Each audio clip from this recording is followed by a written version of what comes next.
សង្គ្រាមពេលនេះរបបគ្រួសារហ៊ុនឈ្នះហើយការពារទឹកដីបានពីថៃមិនឲ្យបាត់បង់សំបី1 មីលីម៉ែត្រខ្ញុំឈប់ប្រឆាំងមកខ្ញុំឈប់និយាយប្រឆាំងមកអានេះខ្ញុំនិយាយជាក់ស្ដែងខ្ញុំនិយាយពិតមកព្រោះខ្ញុំអត់មានបាក់ពួកអាណាទេឲ្យតែការពារទឹកដីហ្នឹងហើយឲ្យប្រជាពលរដ្ឋរស់នៅបានសុខសាន្តខ្ញុំលែងនិយាយព្រោះវាហត់ទោះបីអ្នកឯងលៀបពណ៌ខ្ញុំមិនក៏ខ្ញុំនៅតែសប្បាយពីព្រោះអីវាមិនមែនជារឿងពិតណាខ្ញុំនៅតែសប្បាយហ្នឹងហើយខ្ញុំនិយាយទៅចាក់ចំបេះដូងអ្នកឯងបានអ្នកឯងឈឺព្រោះចំពោះខ្ញុំគឺខ្ញុំអត់នេះទេប៉ុន្តែពេលនេះខ្ញុំគ្មានអារម្មណ៍ត្រូវសប្បាយរីករាយដើរផឹកស៊ីថ្លាក់ថ្លែណាលាក់ឡែទេខ្ញុំអត់មានឃើញបងប្អូនឃើញស្រាប់ហើយខ្ញុំលែងមានអ្វីផុសហើយដោយសារ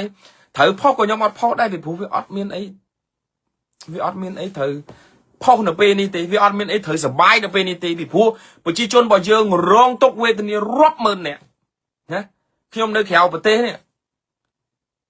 យើងគិតថាយើងរស់នៅស៊ីសុខស៊ីស្រួលដេកស្រួលហើយក៏ប៉ុន្តែយើងមិនស្រួលទេចិត្តរបស់យើងមិនស្រួលទេណា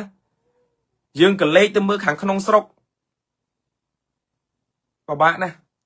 ជនភៀសសឹកច្រើនណាស់ចឹងហើយអ្វីដែលខ្ញុំជួយបានខ្ញុំមិនមានជំនាញនៅក្នុងការរៃអង្គាសថវិកាទេក៏ប៉ុន្តែខ្ញុំក៏មានថវិកាផ្ទាល់ខ្លួនសម្រាប់ឧបត្ថម្ភណាតាមតំបន់ដែលគាត់ត្រូវការខ្វះខាត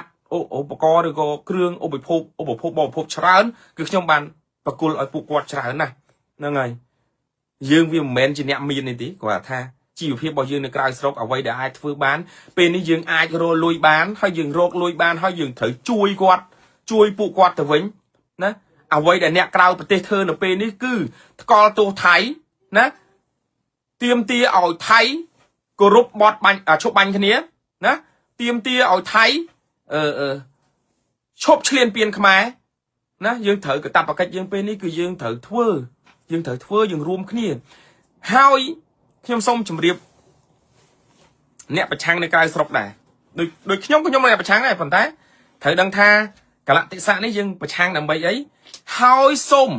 ខ្ញុំនេះអានេះខ្ញុំនិយាយឲ្យត្រង់ហ្មងគួរតែរកប្រជាប្រិយភាពមួយសម្រាប់ខ្លួនឯងដើម្បី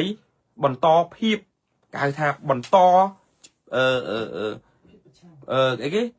ប្រជាប្រិយភាពនៅក្នុងការប្រឆាំងរបស់យើងបន្តនៅអ្វីដែលយើងធ្វើអ្នកនៅក្រៅប្រទេសគួរតែខំប្រឹងណារកដុតដៃដុតជើងរកជំនួយក៏ដូចជាថ្កល់ទោសថៃយ៉ាងណាក៏ដោយគឺយើងព្យាយាមដើរកិច្ចការងារការទូតនៅខាងក្រៅប្រទេសឲ្យបានច្រើនដើម្បីអីឲ្យដឹងថាយើងមានសកម្មភាពច្រើននៅក្នុងការជួយនៅក្នុងស្រុកណាអញ្ចឹងវាល្អជាងហើយបើយើងពេលនេះយើងនាំគ្នាទៅលៀបពណ៌គ្នាចុះឡើងវាខាតប្រយោជន៍ពិបាកណាស់